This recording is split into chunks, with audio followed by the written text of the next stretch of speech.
Hello, tank fans, and welcome to Totally Tank, the tank podcast all about tanks. I'm Rob, and I'm here with John. Hello, Rob. That was almost a good intro. It was a great intro. It made sure everyone knows exactly what this podcast is about. Indeed. Now, just a little bit of housekeeping, folks. We've had a bumper month for downloads. In fact, we cracked 5,000, which is good going for us. And of the 5,000 downloads in the 2-year history of this podcast, 1,000 of them came last month. So I'm so glad you're all that interested in the M60. But about half the people who came for the M60 listened to at least one other episode. So that was lovely. Come on, West Virginia, pick up your game. You're about the one of 6 US states that isn't joining in. Yes, we're in 44 US states, but not West Virginia. And our number one downloading location for our podcast is now New York, New York. Oh, if NYC. we can make it there, we can make it anywhere. So welcome to our friends from New York. I just want to say as well, we had a review of our podcast on Facebook, and it was from On the Bench, which is another podcast which does desktop modelling. And they said it's a great standalone podcast about tanks. That's right. Which it is. That's the most truest thing ever said on the internet, I think. Now let's talk about some tanks. Oh, if we must. Okay, yes. What are we talking about this week, Rob? This is the LeClerc, not LeClerc.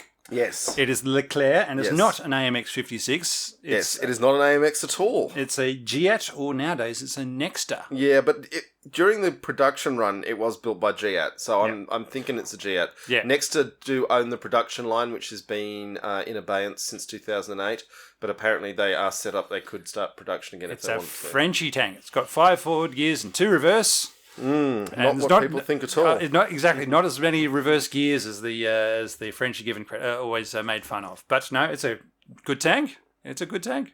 Look, I think we mentioned this before when we did a French tank, but the popular depiction of the French as being not very good at military things in English media, is just fundamentally every military word is French because, after Napoleon. But even the Sun King, Louis XIV's armies, it wasn't just Napoleon. I think the French have the best winning record in battles of any country on earth, so let's. Are you saying they pick a lot of fights?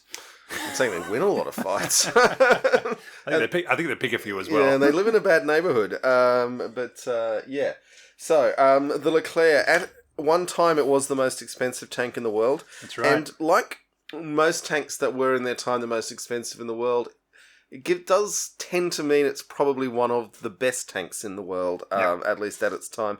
And to be honest, looking at it now, it's still an absolutely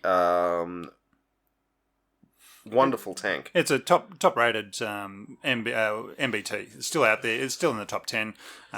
Whether or not the K2, the Leopard 2, or the Abrams A2, or any of the Eastern concept tanks that they pretend they've actually going to put in production are better. Or the Challenger.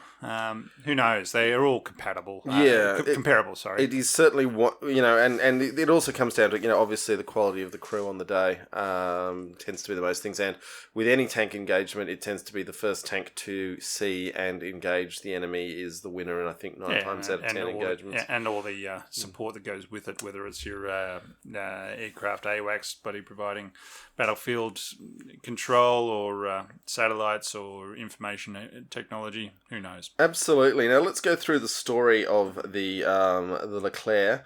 It's named after General Philippe Leclerc de Hautecloque, who was led the part of the drive towards Paris during the in 1944. Yes, the Free French 2nd Armoured Division,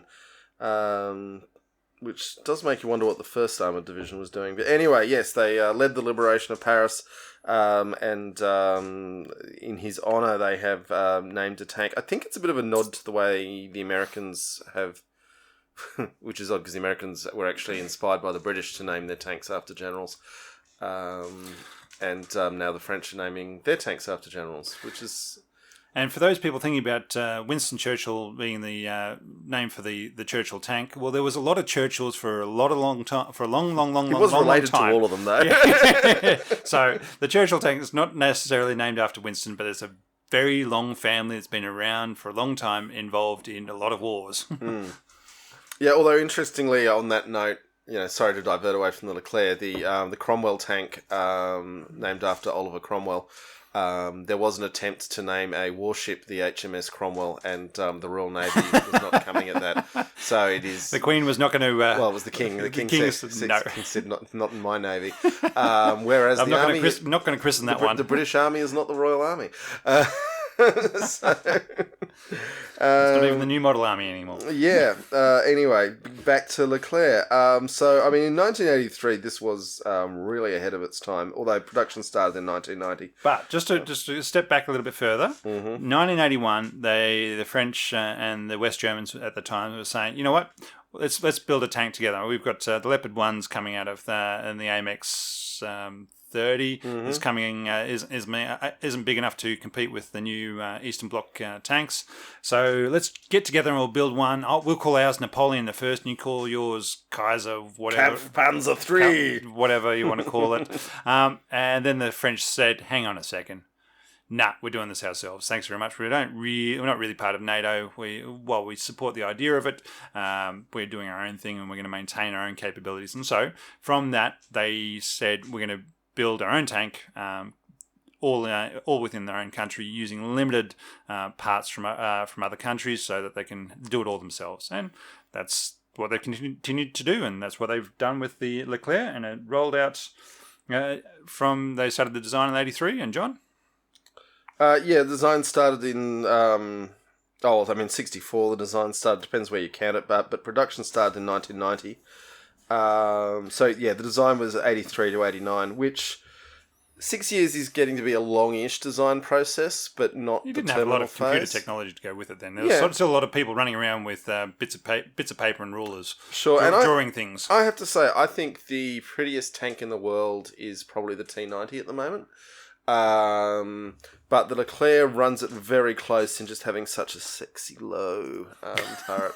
And the point is, and we're going to have to discuss this at length at some point, is tanks with autoloaders can have much lower turrets. Now, the French solved the elevation issue by basically there's sort of a cutaway at the front of the turret that the gun can traverse through.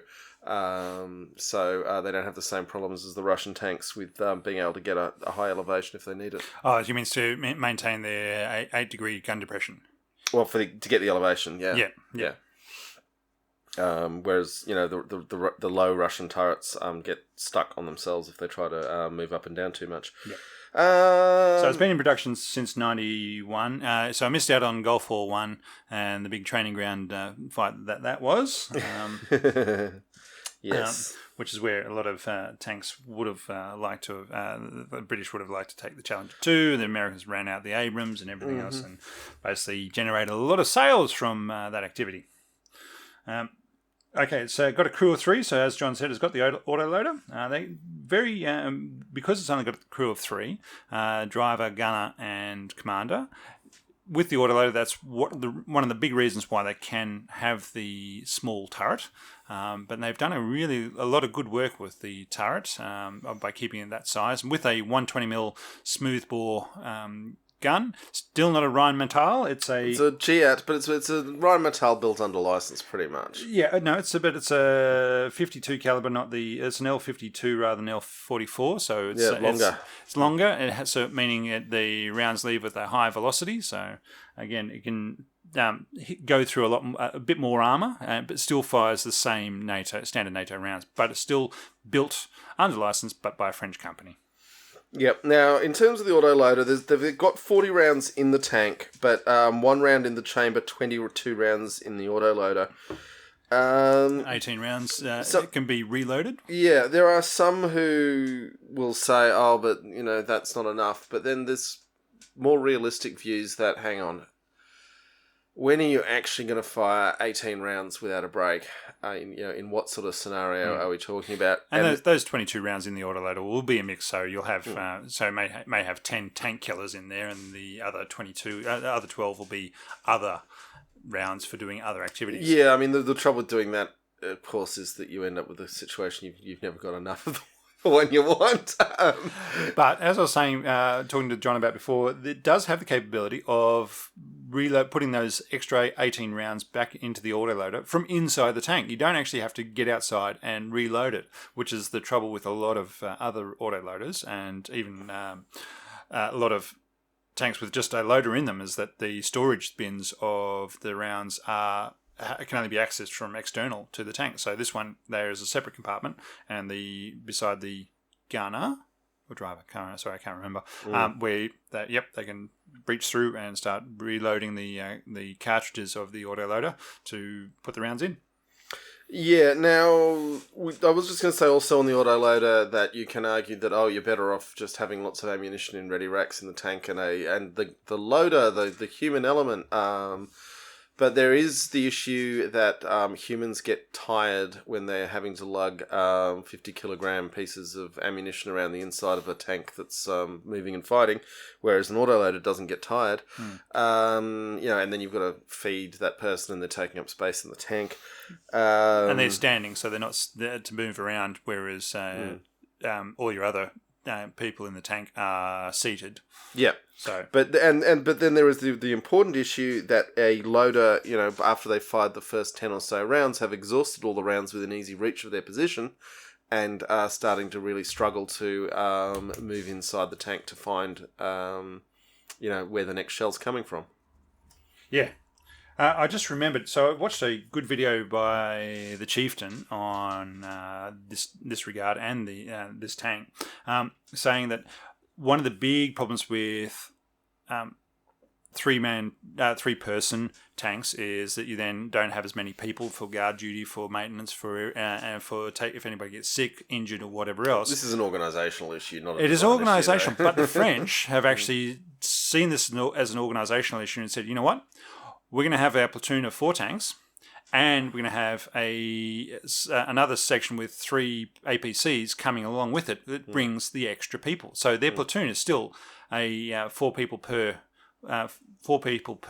tank. It's just only 3 of them are in the tank. The others are in a armoured personnel carrier coming along behind. So you've still got the same size organisation. Yeah, it's just 3 of them are fighting, which gives you a lot more ability to carry out those extra activities. And I thought, that's a really clever idea. And as long as you can keep the bean counters away from trying to say, you don't need those extra vehicles as extra people because they're not actually doing the fighting. And say, well, no, because you need that redundancy within military logistics of having people, parts, and everything else, and training and experience. As we know, a tank never exists in a vacuum. There is always there's somewhere it goes to sleep at night, and there's a large group of people responsible for keeping it fed. But the French have actually made that part of their process rather than leaving it up to chance of saying, I hope there's an infantry company around us when we form our lager tonight to provide us with support on the ground. But this way they've actually got those people. Yeah, it's a good way to do things organisationally. But I've never accepted the argument that it takes 4 people to service a tank, so we must have 4 people inside the tank. I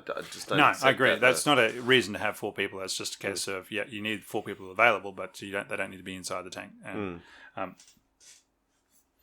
Alrighty, now part of the story, we talk about tank engines. Some people think too much, but... never. Yeah, and I just want to note, because we do bang on about the T-34's diesel. 600 horsepower diesel. Yes, but I did find a quote from Guderian himself saying that the reason that the Germans could not build a T-34 equivalent was because they were incapable of replicating that engine. And this is Germans with their space rockets and jet turbines. So that's how important that engine was. This engine, interestingly, not a French engine. They went to the Finns, the Wärtsilä company, which makes the biggest and best diesel engines in the world. Their big ones are powering, Cape-size super tankers and stand like 20... They're marine engines. Marine engines, what you're talking about. Ship engines. Marine diesels. Anyway, so they built a diesel for this. It throws out 1,500 horsepower. It's V8 gas diesel. turbine actually, and the French ones are. It's got a turbine. It's got a sort of like a turbocharger, but it is fundamentally an 8-cylinder diesel engine. But while the French version's got the V8, the Yemenis, not the Yemenis, the United Arab Yemenis wish they had. the United Arab Emirates, who are the other users of this tank, having purchased it from the French, theirs is a V12. Oh, yeah. There we go. So probably not a Vortzilla though. No. No. So Anyway, the other thing interesting about the engine is that they have a cooled exhaust, so in order to keep the thermal signature of the tank to a specified degree, so it has less of a bloom when revving the engine. It also doesn't blow diesel smoke, so they keep that out. So when you rev the engine and you need to go from where to go, rather than accelerate, rather than having a big bloom of exhaust smoke coming out of it, it dissipates that, and they cool it down so it only has the same thermal image, no matter what the speed is doing and how fast the engine. Which is actually really important because it's the change in thermal image that is often the detectable thing rather than the output itself. Yeah. So yeah. Again, very very clever thinking of what to do. Is saying how does this thing get detected? Well, by the thermal bloom of when the engine arcs up. There is so much clever things about this tank. So as I was saying, 5 forward gears, 2 reverse. 70 k's on road, which is very fast for a 55 ton, 57 ton tank. Yeah. Still 55 k's cross country as well, which is pretty fast for any sort of terrain. It's a hydropneumatic suspension, so I have some willingness to believe that it might actually be survivable to do 55 off-road in this, whereas other tanks might be notionally capable of that speed, but everyone is just holding on for dear life, not actually fighting the tank. And for those who want to know, it can do 38 k's an hour in reverse, which can be very important. It is moving up, firing from a secure position, and then moving away from that secure position so you don't get shot is very important. Yes. So, as I was saying, it's got the 120mm smooth bore. It's also got the coaxial gun is a full 12.7mm, which is actually quite unusual as well. Not too unusual. There are other tanks that do it. It's usually 7.6 though. Yeah, it's just they heavy around, they high muzzle velocity, they'll go further, so you can do your spotting more accurately because there's less fall of shot because it's got higher velocity. Oh yeah, but I mean, also with a 12.7, you can start thinking about disabling light vehicles without using the main tank gun as well. Yep, that's true, very true.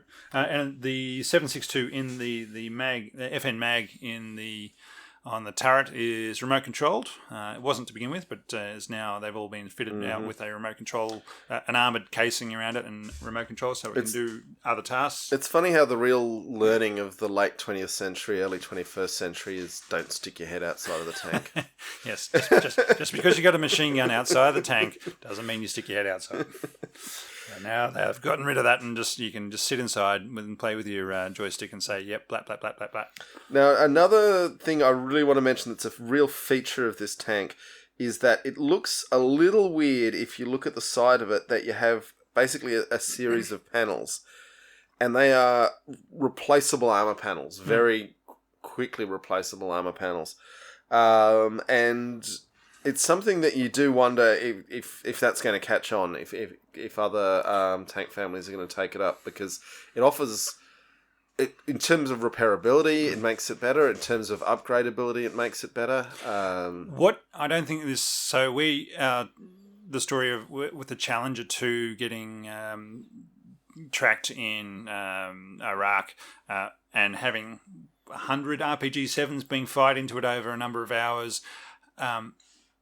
And still being able to be survivable and dragged away, that's probably not this tank, right? If once those panels go off, if more RPG-7s come into that same spot, you're not getting out to replace that panel, and they're going to start wearing away. Whereas at least with the Challenger, you've still got the armor there, and the armor is still going to stop it. Whereas the French took a very different starting point of saying, in the front 60-degree arc of the tank, we want to make sure it can handle any main gun out there and or possible main gun for the next 40 years. And so that's what they've built. And for the rear of the tank, 120 arc of the tank, they said, yep, it needs to be able to survive any autocannons, so up to your 40mm autocannons, and RPG-7 rounds. And that's where they've got all the armour weight savings, is by saying we're going to build it lots of armour on the front and with those replaceable panels for that sort of protection. And on the rear, they're going to have less armour but still more panels, because you're right, they are very replaceable. But you don't want to be tracked in the middle of Mosul, getting shot at with lots of RPGs. Yeah, I think it was Basra for the Challenger, but that Challenger was what you call a special case. Yeah, and in terms of how do you evaluate risk? How do you respond to the risk?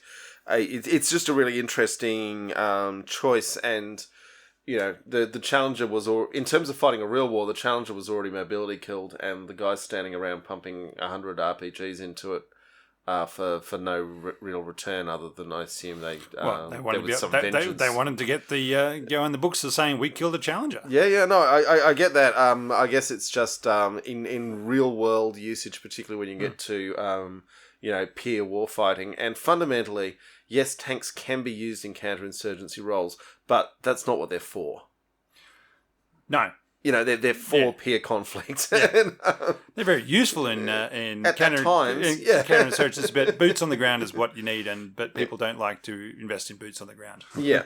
Yes, it was very impressive that Challenger took all those RPG hits, but you could still make a very reasonable argument that having a modular armor system where low-level damage is easily swapped out could actually be a better approach. But it's really going to depend on a whole bunch of other things you do with your force. Now, with the armor, so a lot of modern Western tanks are going with the Chobham or the Dorchester armour, as we call it these days. Mm. The French said, no, we don't need none of your stinking English stuff. They built their own. It was part of the weight-saving activities that they've put into the tank, of keeping it lighter, keeping it faster, is they've developed their own armour with steel and titanium and tungsten and other composites all around it. So, again, they're not, and they've got their own focus upon being able to defeat squash head and AFPDS and other types of armor, whereas they felt the Chobham was more too focused on defeating the AFPDS. Yeah, kinetic penetrators is where Chobham really shines. Although it should be noted that the case of that Challenger, that was all heat rounds in the just for people who aren't that familiar with tanks, when people say heat rounds, they don't actually mean high temperature. It's a high explosive shaped charge. It stands for high explosive anti-tank. It's we say heat even when we don't mean it. Cool. Now, do we want to talk about the UAE? Yes, very much so. So, the French, when designing the tank, basically said, look, if we want to build this thing, it's going to be too expensive to only buy it ourselves. We need an overseas country to buy some as well in order to offset the costs to France. And luckily enough, the UAE at that stage was looking to buy, and they were more than happy to come along and say, here, take my money. And we're talking, as of 2011, 9.3 million euros per tank. So, as I said before, it was the most expensive tank for its time until the K2 came along. All right, so yeah. Now, to provide a little bit of context and understanding for those listeners who aren't aware, the United Arab Emirates, the UAE, is in quite a weird beast. Its military, in that almost no Emiratis serve in the UAE military. It's entirely made up of a cosmopolitan gang of people who want to be paid large amounts of money to follow orders and shoot stuff. Yep. The number of Sandhurst graduates making up its officer corps, be it actual English or British people who went through Sandhurst or people from elsewhere in the British Commonwealth. I think there's an Australian... I was about to say, an ex-Australian Major General. Major General running the UAE military. And they have been... So they buy a lot of really good gear their purchases are very well thought out. And they do engage in quite a lot of weird expeditionary warfare that doesn't get covered in the Western press that much. For instance, they annexed some islands in the Arabian Sea, Socotra, a few years ago, without people quite realising what was going on. And in particular, they've been fighting in Yemen lately, alongside the Saudis. And while no one's beating the Houthis yet, and frankly, I'm a bit Houthi positive myself. I just think you're that, Houthi curious as well. Well, positive. We're talking about poor, starving, literally starving. Wretches with no friends in the world except when the Iranians can sneak a ship through. Who have held off the technological and monetary and the reason why one of the reasons why they're rebelling is because in one of the last elections that were held in Yemen, they got pushed aside for other controlled elements of the government, and so they're saying, well, if somebody's going to come along and shove us out of positions that they do have the rights to be in, it's just the external forces, Saudis, saying we don't want these people, these groups showing in any place within government. It's what happens. Anyway, so in a weird way, I mean, I know that they're aligned with the Iranians, and that's a bit of a boogeyman in the West, but the Houthis are certainly amazing fighters in that they've managed to keep the Saudi and UAE forces from overrunning the country for years now, despite copping an almighty pounding from them. Yeah. So I have some admiration for them and hope and wish them well. But the LeClerc's, the LeClerc's in UAE service in Yemen have performed significantly better than the American M1s that the Saudis have been deploying there in terms of tanks blown up. Now, there are two factors that should be considered there. One is their export M1s that the Saudis have got, not the real thing. And the second one is that the Saudis are not famous for being very good at using their stuff, and it could simply be that the Leclercs, with the UAE running them, have been operated in a more intelligent manner. There's another aspect to it, is that because it's a Saudi-led activity, they might be more in the forefront of where the activities are happening, and because they have greater numbers, the Houthis are deploying their anti-tank guided missiles and other anti-tank weapons more around where the Saudis are being, because there are more tanks there, so there are more targets, and that's where you want your resources, whereas the UAE forces are in less large numbers and don't have as many resources. Houthi resources applied to stopping them. Yeah, these are all real factors, but I don't believe there's been a completely destroyed LeClerc. No, there's been one that was very badly damaged. Yeah, and it was hit by an anti-tank guided missile, which is what are coming out of Iran to support the Houthis. Yeah, but so there was one. So the driver was killed, the commander was injured, but the tank was recovered and repaired. So yeah, as opposed to a very large number of Saudi M1s which have been killed. So it's. I think the Nexter can make some very valid claims that their tank is, at least in export versions, which is what matters to anyone you're trying to sell tanks to. And it was quite possible that it seems on paper the UAE version of the LeClerc is actually better than the French version with a lot of aspects. It's had all the new upgrade kits, yeah. Yeah, so it's a tropical version, surprisingly enough. It's not fitted for snorkeling, surprisingly, even though it has carried out a amphibious landing. So that was taken in by amphibious tank carriers into Yemen. And then brought onto and rolled up from the beach and carried out activities there. They do have simplified instructions for lower level trained trained crew, or possibly crew that doesn't speak English and or French. So they've got a lot of iconography of press here to make gun go or type thing. Basically, they've provided better instruction for inside the tank on how to use it for people who don't speak English or French or Arabic, I guess. Yeah, now, I mean, it's worth noting that, of the 890 produced, over 400 are currently with the UAE, and also Jordan has another 80 of them that the UAE bought and sent to Jordan. So, in terms of current operators, the French have 222, and the UAE and Jordan have over 500. So, the reality is that they're actually the majority operators. Yeah. Other things... And the ones who are putting them into harm's way as well. Yeah. And we'll come back to the French activities with them in a minute. So the UAE also has, not only, as I said, the tropical version, they have got a tank phone. Don't worry, John, they've got a tank phone. They've had that specially put on there for their urban environment kits, so that the urban armour kits, so that the infantry can walk around behind the tank and say, yep, don't run over us or whatever else. Yeah, there is... Basically, nobody has actually got a battlefield communication system that readily allows people from different units to quickly talk to each other, and sometimes you just need something a bit simpler. But the French version doesn't. It's only on this the UAE version. You mean the people who actually have to fight with them in a combined arms fashion have insisted on a particular design modification, and the French have done it, which is what it's a good thing, is that they've said, yep, that's a good idea, let's do that. So while it's in use in Western countries, it's gone through a lot of battlefield simulations and war games in Western Europe.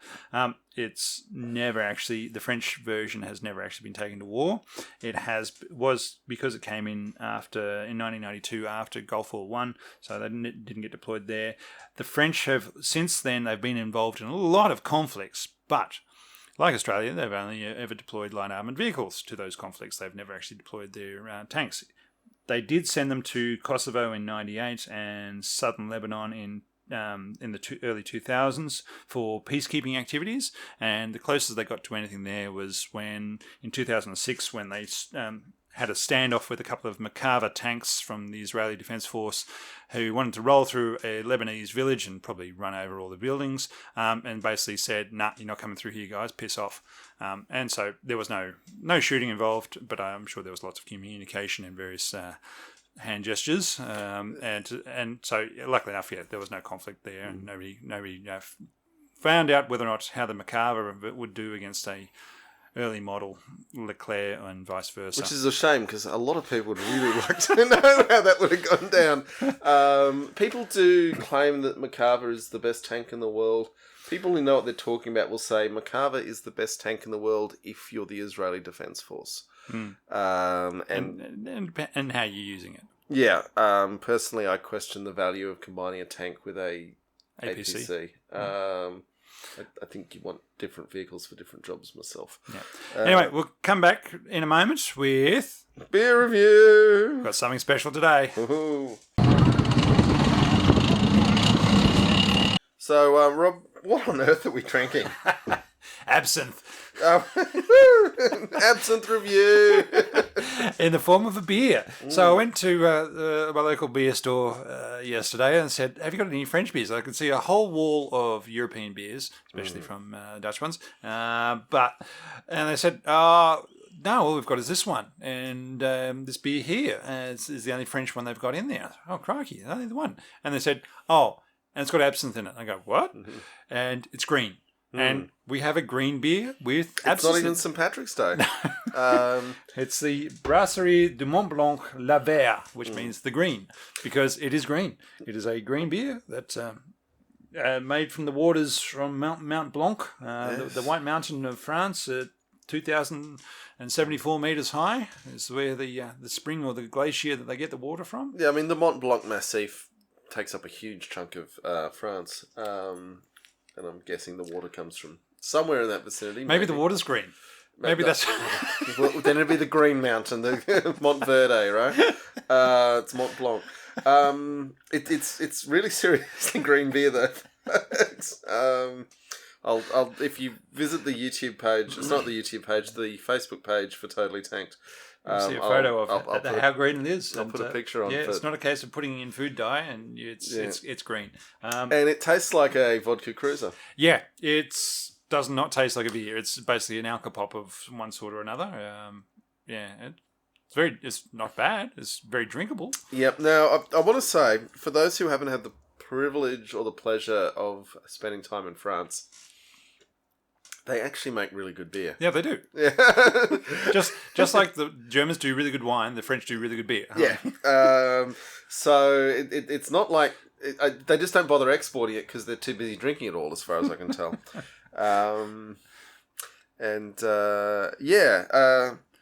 This is what I found, and this is what we're having. So it did...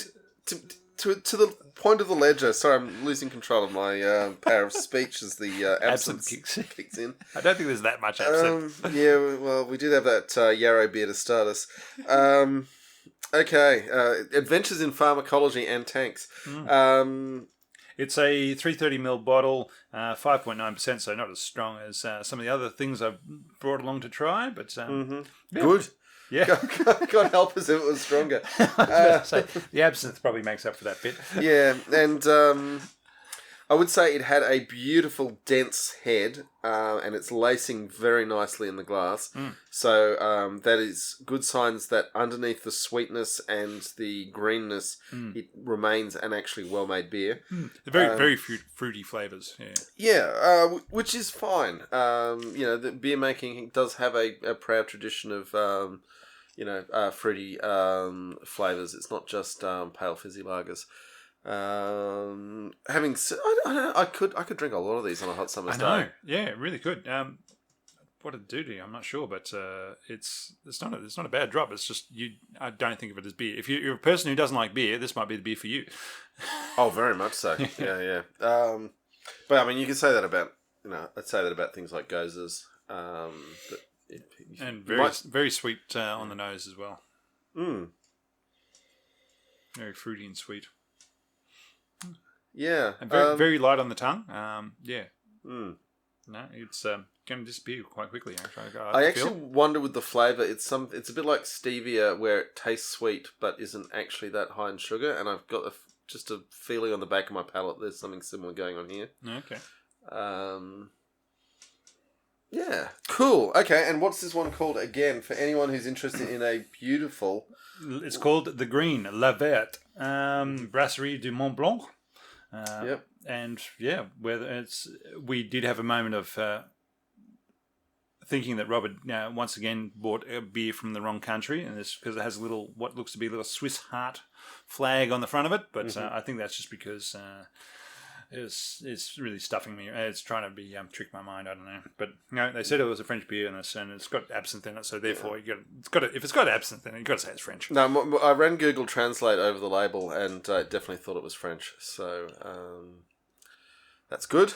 Well done. We've got this. The spirit of Mont Blanc infuses each bottle. Yeah, and I've got to say, it's always hard to tell with an absinthe. The company was the brewery was established in 1830, so I don't know, they probably know what they're doing. Yeah, I just say with an absinthe kick, you're always wondering if what you're feeling is psychosomatic, that you're feeling something because you're expecting to feel something. Yep. It's working though, so you can definitely feel something going on with that. So all right. Back to some tanks. All right. LeClerc. So, things I forgot to mention before. The new version being rolled out by the UAE includes phone jammers around the tanks. So, IEDs set off by mobile phones is a big issue for tanks in urban environments. And I think it's a really clever idea of saying, you know what? These things can jam. We've got things to jam phone signals around these days. Why don't we just whack one on a tank? It's got a great big engine. It can pump out a lot of power.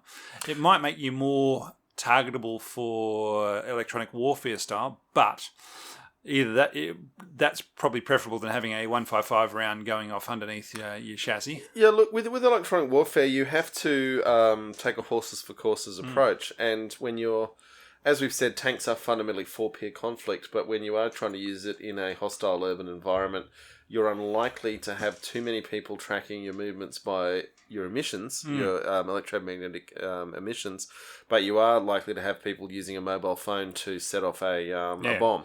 200 metres away, punching in some numbers and saying 555 1234, you dead. Yeah. And there was a Prime Minister of Pakistan, I think about 15 years ago, who famously had a jammer in his limousine, which resulted in the culvert bomb that he was driving over did not go off because his jammer stopped the incoming call. But as soon as his car had moved 50 metres down the road, the incoming text message finally got to the bomb and it went off. So the things do work for that simple level. I would say that sophisticated bomb makers, even going back to the 80s, were using multiple laser triggers rather than relying on just a mobile phone. But that's your sophisticated people, whereas this one, you can give it to anybody and say, when you see the tank go past, dial this number, and that could be given to anybody, which is why... Like a 4-year-old kid. Well, not a 4-year-old, but a young kid. Yeah, but which is why whenever Australian Special Forces see anybody with a mobile phone, they say, oh, you're a valid target now. Let's talk about strange things Ben Robert-Smith does. No, this is not the podcast for that. It's a harsh world, and some bad decisions were being made, and hopefully the culture will be changed back to something a bit more palatable for what real world people live in. Yeah. Okay. Other things on the LeClerc, Rob? Look, the compact turret, because it's only got the 3-man turret with the autoloader, a lot of detractors were going to say there's no room for expansion within the turret. So if new technology comes along, they can't put it in there. But you know what? They've actually managed to do that pretty well with the size of the turret because, whereas the Abrams got a huge turret and they can fit as many things in there as they want to put in there, and same with the Challenger and the Leopard, LeClerc has got it's a small turret, but they've still got all the capabilities of those other tanks in this small environment. And well, it's because they don't have to have the size of the loader. But they were worried about, for a tank that was designed rolled out in 1991. The fact that it is still compatible with today's with modern tanks today is saying that they've managed the configuration of the tank over that time to make sure that they didn't need that bigger space inside to be able to install new stuff. They had as much space as they needed, and they've used that space. That's very clever engineering and configuration inside it, and maintaining and staying on doctrine of what they want it to do, how they want to do it, and it's not getting caught up in feature creep saying, and let's see if it can take out low-flying helicopters or anything like that. Yeah, but I mean, they put the most powerful diesel engine known to humanity in it right from the start. They put 120 millimeter cannon in it right from the start. And at that point, it's like, well, what needs upgrading? It's already there. Well, the electronics, the vision, the target acquisition, electronics shouldn't be commanders. Bulky, yeah, sorry. Electronics shouldn't be bulky in this day and age. But as you add in more and more and more of it, you think they do. But they've managed to keep it within the scope of the smaller turret that they've got. I mean, I know it's ships, but it's applicable. I was reading a story not that long ago of a guy who had been doing communications on one of the American destroyers, and they went in for a refit, and when he came back, all the cabinets that had made up his closet had just been removed, and he just had a laptop sitting on a desk in a huge room because all the electronics had come down to what was just sitting on the laptop. Yeah, okay. I think that's all we kind of have to say on this one, except it is a really good example of quality design and project management delivering a long-lasting, very effective... And staying within the scope of what you're trying to do. Yeah. Saying, this is what you're trying to do, saying, yep, we're going to fight other near-combatant tanks in the front 60 degrees if they get around and behind us and hit us with a 125mm gun from a T-72. Well, that's not going to be. Nobody's going to be happy about that. But no tank can take a main armament hit to its rear. I mean, and which is why. But the thing is, a lot of the Challengers and Abrams and so forth are built to do that because they have they're trying to do all round armor. Yeah. Whereas the Leclerc is saying, "No, we're going to fight from the front. Thanks very much." Mm-hmm. And we've also got one of the fastest tanks known to history, so we can choose the battleground. Outmaneuver and say, "Yep, this is where I want to be," or "I want to be behind that hill over there." Now let's move from talking about one of the most intelligently designed armoured vehicles of the last 100 years. Just before we go on, did we cover off the main ground combat system new version of what's being looked to replace? No, let's talk about it. Okay, so it's getting long in the tooth. Production stopped over a decade ago.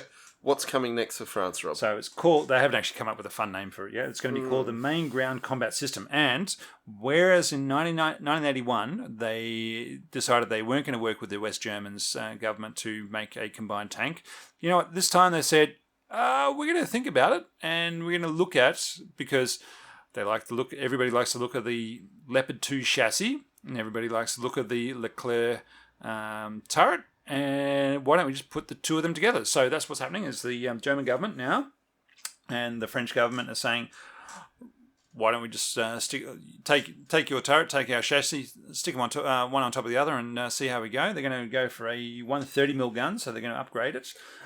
Again, that you can only do that with an auto loader. There's a human loader is not going to be able to handle that kind of... Which is one of the reasons why they're going for the Leclerc turret. They've been working on this since 2012, and there's possible rollout by about 2028. So that's what's on the ground, what's coming. As I said, they haven't come up with a useful name for it, a main ground combat system. That sucks. They've got to come up with something. Yeah. This is where the Napoleon 1 and the Panzerkampfwagen. I think there are political reasons why Napoleon might still be unpalatable in France, but I think a Charlemagne would be, and because that could work for both of them. Yeah. Yeah, that back when Germany and France were basically the same place. Yeah. So that's we'd like royalty checks made out to Totally Tank if you decide to use our tank name. I can do that. Yeah. Yeah, but it's going to be super exciting because I mean, basically, the Leopard 2 has become the tank of the free world. That's not America or English. Yeah, I said the free world. Yeah. But sort of France was a holdout. The English have foolishly decided to build a paltry 200 Challenger 2s. Challenger 3s, sorry. Yeah, which they will regret. Yeah. And not because I don't think they could have made a good Challenger 3. I just think the production run's too low. Because nobody else is going to want to buy it. No. Whereas one of the aspects with this new German-French tank will be they only want to do it if they can sign other countries up to buy some of them as well. So they're looking to export. Well, I guarantee you the Dutch, the Spanish, the Italians, the Poles reckon Poles are buying K2s. K2s, yeah. But there'll be the Danes, maybe not the Swedes, but the Norwegians. There will be a ton of buyers in Europe if they get it right. And they're going to want to see that they've got it right. But if they get something that's halfway meeting the potential of what the two pedigrees they're bringing to the table here, then it's probably going to become a really successful export tank.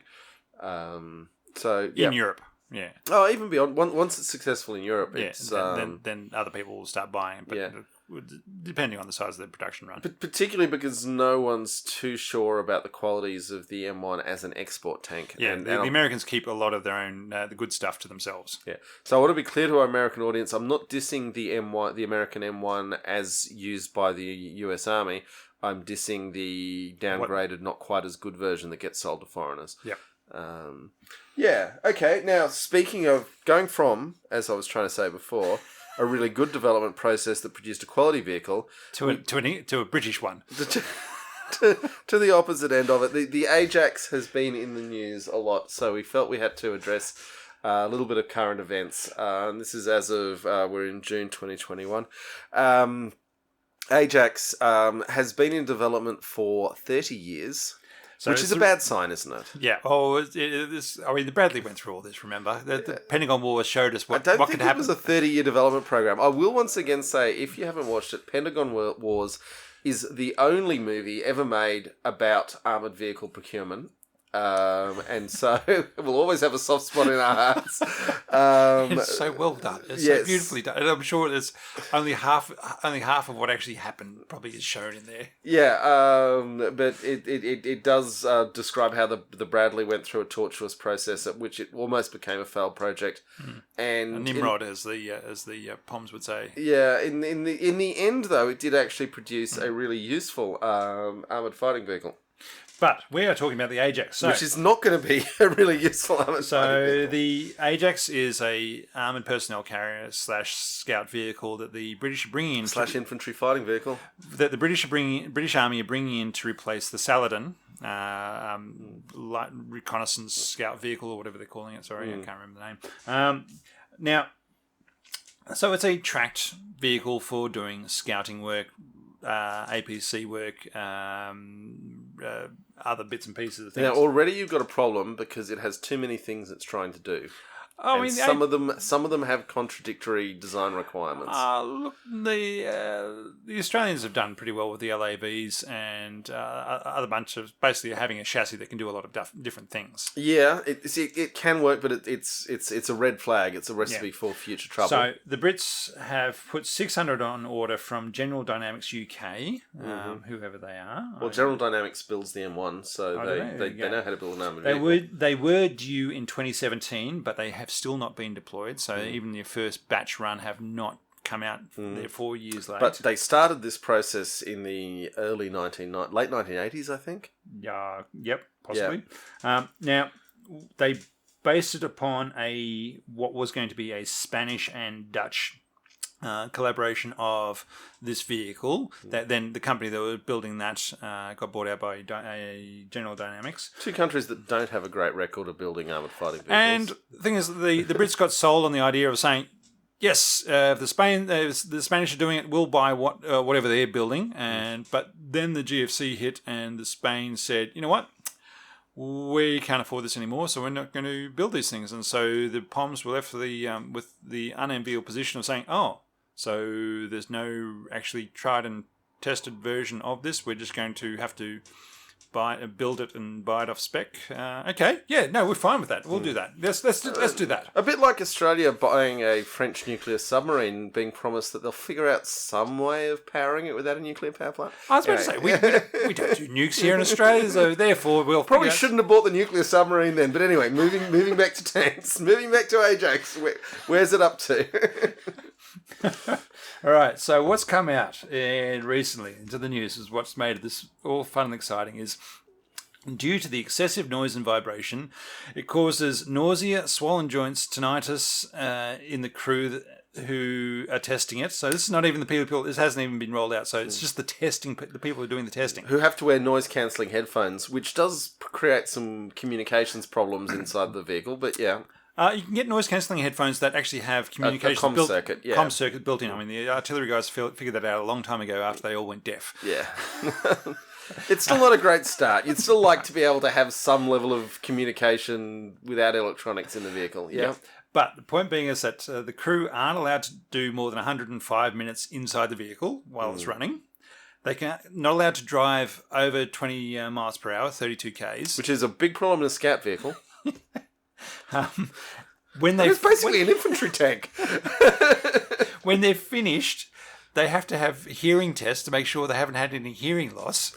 Yeah. So even while wearing their hearing protection, so it's very noisy. Plus the nausea and swollen joints, and anyway, it can't reverse over obstacles higher than 20 centimeters. Which, most of our cars would like to think could do that. Four-wheel drive should be able to do that, yeah. But even a four-wheel drive with 25 centimeters of ground clearance. We're waving our hands in the air, dear listeners. But 20 centimeters is it's a school ruler is 30 centimeters, so it's 2/3 of a ruler. I can promise you, I can drive my crappy little Holden Astra over a 20 centimeter. I can reverse it over a 20 centimeter. Up a 20 centimeter gutter. Yeah. It also can't fire on the move. Yeah. So Which, I don't know. He's overrated. Very few tanks actually can fire accurately. not a tank, it's a scout vehicle. Well, it's a 40-ton scout vehicle, Rob. It's a scout vehicle that should be able to engage targets on the move because that's what scout vehicles do. Otherwise, if they stop to shoot things... They're not scouting anymore. They're not scouting, they get killed. Yeah. All right, so I think part of it comes down to the fact that they named it after AJAX. So for those who don't know, AJAX was one of the Trojan heroes for... the Greek hero. Greek heroes in the Trojan Wars. Who, after he wasn't given the armor of Achilles, went mad and killed himself. So probably not the best. I mean, he was very strong up until that point, but when he didn't get what he wanted, he went mad and killed him. So. Yeah, I mean, there was an HMS Ajax in the war that acquitted itself quite well. I'm sure it did, but yeah, that was at sea. I'm sure he was a really good sailor. Yeah. But on land, he went mad and killed himself. John. Yeah. Now it's worth noting that they keep talking. This thing weighs 40 tons, right? So there are Russian main battle tanks that weigh less than this scout vehicle. Yes. And that's important to remember. And it is armed with a 40mm gun, which on the Scout version, which the APC that's the most heavily armed version. Yeah, the armored personnel carrier doesn't have that, right? Yeah, okay, but 40mm gun, and then they're like, oh, but it's a revolutionary 40mm gun, which means it's got telescope casing projectiles. So basically, it's you instead of having a long shell, you've got the projectile encased in the propellant, which is a neat idea for shortening the length of these things. But then it's meant to have all these capabilities for airburst and being programmed in flight and all these exciting things. But fundamentally, for a 40-ton vehicle, when equivalent 40-ton vehicles have 125mm cannon, and can also fire anti-tank missiles at that and drive around at 60 k's an hour. Yeah, this is a heavy, slow, lightly armed mess that no one can operate for more than 105 minutes without going for medical testing.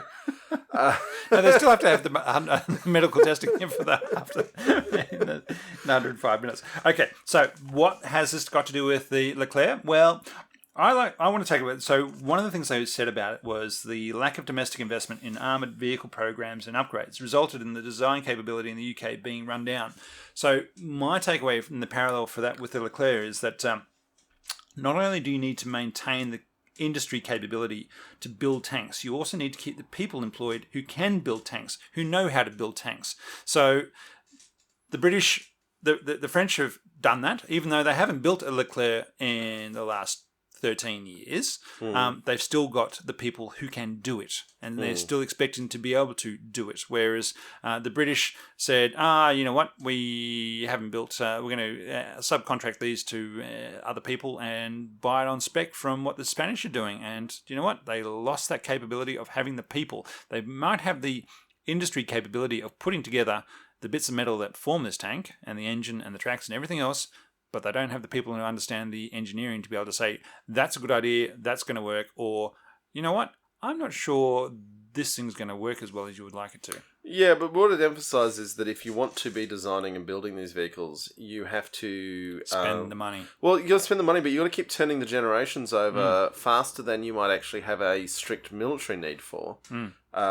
Just because what you don't want to be in a situation where... I mean, let's look at the M1. I mean, no one in the US has designed a main battle tank in their working lifetimes now. True. Yeah. So, good luck when you decide to build another tank. So the real message is that you can probably do every second generation just as a paper exercise. So not only it teaches the lesson of you not only need to keep the industry to have the capability of doing it, you've got to keep the people employed and educated to be able to design and build these things. Indeed. And on that note, we're approaching the hour mark. Alrighty. So we're going to... LeClerc, good tank. Good tank. Well done, France. Yes. All right. We'll see what happens with the next one. Now, I think our next tank might be something a bit different. Okay. Yeah. Let's see. Don't go giving it away. We got to run the mid-month guess the tank. Actually, I'm more than happy to take suggestions from our readers and listeners. Okay. All right, folks. If Well, I think we've got to go back to World War II, don't we? We've been too long in modern tank fields. Yes, that sounds great. Yep. So if you've got a suggestion for a World War II tank that we haven't done that you'd like to hear us do, leave a comment anywhere you can find this podcast, and it'll probably get back to us eventually. So thank you, folks, for listening, and we will be back next month. See you later.